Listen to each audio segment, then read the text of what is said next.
So how did you get into managing, bro? Like, what's the backstory about that? I just saw it was a void. Like shout out to my boy Bad Luck. Okay. He had that like what record with Problem, but like early on in his career, like I was like facilitating for him. Started off like being a manager, speaking up for him.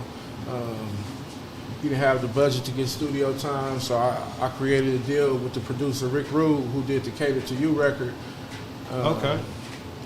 To where he could get free studio time, you know what I'm saying, and hone his craft.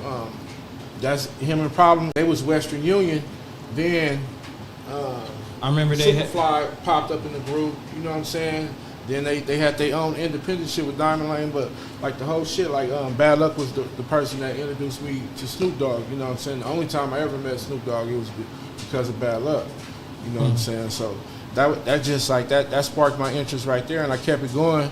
And me and Slim, we used to hit studios together before I had got my own studio in Bellflower. We used to hit studios, be in niggas' closets rapping, niggas' garages. We would be everywhere. Like, you know what I'm saying, $15 hour studios, like that type of shit, you know what I'm saying? With people walking upstairs, you can hear all that type of shit. But he had ended up touring with YG, and when he first started off, he was just doing the merch. He was selling merch. So like the second tour that YG did, when he went out with Yo Gotti, he asked Slim what he wanted to do if he wanted to hype man for him and do the merch, and he did both. You know what I'm saying? So when YG wasn't on, he was selling the merch. Then YG was the headliner at the end. He would go on and be the hype man. So like at that point, he had got on that he had got on the album. You know what I'm saying? And it was like certain shit. Like, but before that, it was the with the Just Read Up. No, was it the nigga, I'm from Bompton. He was on that song. Hey, homie, where you from? Just Read Up too. Yeah, he was on the Just Read Up too on that song, the Bompton record. So it was like certain shit going on. The DJ Mustard had catch up. He wanted to get on these different projects. I was like, hey, bro, we just gotta step up the output, and niggas is gonna respect it. And that's what happened. He got on the My Crazy Life. You know he was on the when I was gone. Then after that, he was on the Word Is Bond, right? Yeah, he was on the Word Is Bond, and he was on the Blame It on the Streets. He was in the movie. Yeah, the like, short you know film. What I'm saying? So like I recorded the song that was on that soundtrack. Because I started off, I was his engineer. We was rapping together, then I became his engineer, then I became his manager, then we created the label after that. Like, so it was like just levels. Each year, like we created goals, more goals with this shit. You know what I'm saying? I was his security at times.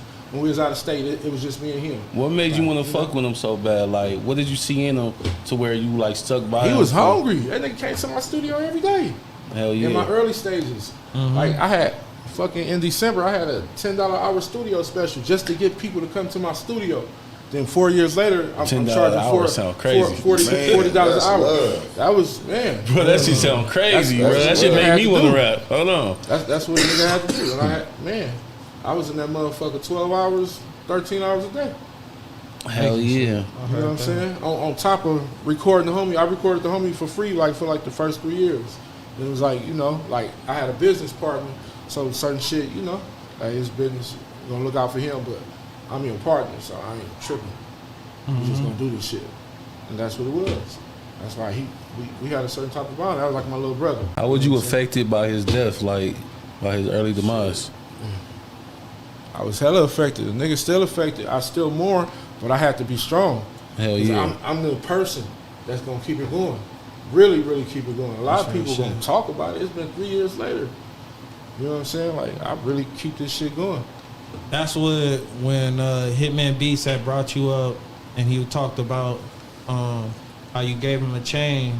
He said, ain't no other niggas do that shit. And when I heard it was you from Ice Water, Slim 400 manager, that's what made me reach out. Yeah.